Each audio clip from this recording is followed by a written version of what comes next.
तर कधीतरी आपल्याला जेवण करायचा कंटाळा आला, तर मला तर आज असंच झालं होतं. काय करावं ते सुचत नव्हतं. मग काय करू, माझ्याकडे वांगी होती. मग ठरवलं वांगा बिर्याणी करूया, कारण माझ्याकडे बासमती तांदूळही होती. बिर्याणीचा हा तांदूळ होता, छानपैकी मस्त राईस होता. आणि छानपैकी आता मस्त तेलामध्ये कांदा टाकून घेतलेला आहे, छान छान उभा कापून घेतलेला कांदा, त्याचे बारीक स्लाईस करून मस्त कांदा टॅमॅटो चिरून घेतलेला आहे. आणि बाजूला थोडंसं गाजर होतं, गाजरही टाकून घेतलेलं आहे. छान परतून घेतले. तर वांगा आणि बटाटा कापून घेतलेले, वांग्याचे 2 खापा करून घेतलेले आहेत, त्याच्यामध्ये मध्ये चिरून घेतले आणि बटाट्याचे 2-2 खापा करून घेतलेले आहेत. आणि छानपैकी तेलामध्ये परतून घेतले. इथं माझ्याकडे काळं वाटण होतं, तुम्ही कुठलाही वाटण वापरू शकता.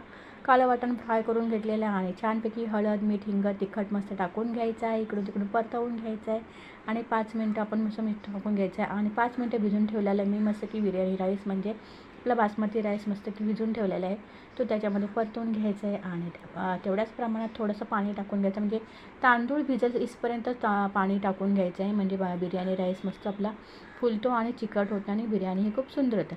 तर ही वांगा बिर्याणी म्हणा, वांगा भात म्हणा, काहीही म्हणू शकता तुम्ही.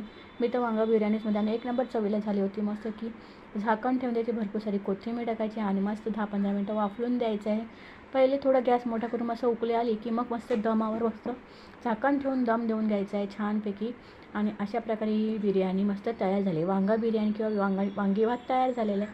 साधी सिंपल रेसिपी, अगदीच कंटाळा नक्कीच करून बघा. आवडल्यास लाईक शेअर सबस्क्राईब करायला विसरायचं नाही. त्याच्याबरोबर मी मस्त पोह्याचे पापड, लिज्जत पापड तळले होते आणि मस्त की बिर्याणी राईस बघा किती सुंदर अशी तयार झाली. अगदीच चिकट वगैरे नाही, मस्त भातही फुलून आलेलं बघा, मस्त एकदम एक एक दाणा दाणा असा सैलचा झाला होता. मस्त की मस्त ही बिर्याणी तयार झालेली.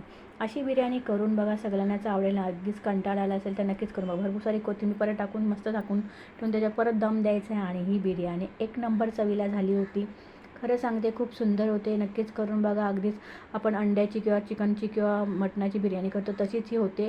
नक्कीच करून बघा. माझ्या साध्या सिंपल रेसिपी आणि कमी साहित्यात कमी वेळेत अगदीच कंटाळा आला अशा बिर्याणी वगैरे करून बघा आणि अगदीच जेवण मस्त की होतो. आणि माझ्या अशा रेसिपी बघत जा.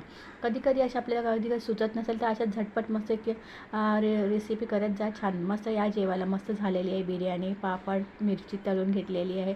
तुम्ही रायताही करू शकता, मी नाही केलं, साधं सिंपल केलं. आवडल्यास लाईक शेअर सबस्क्राईब. पुन्हा भेटू, तोपर्यंत बाय बाय.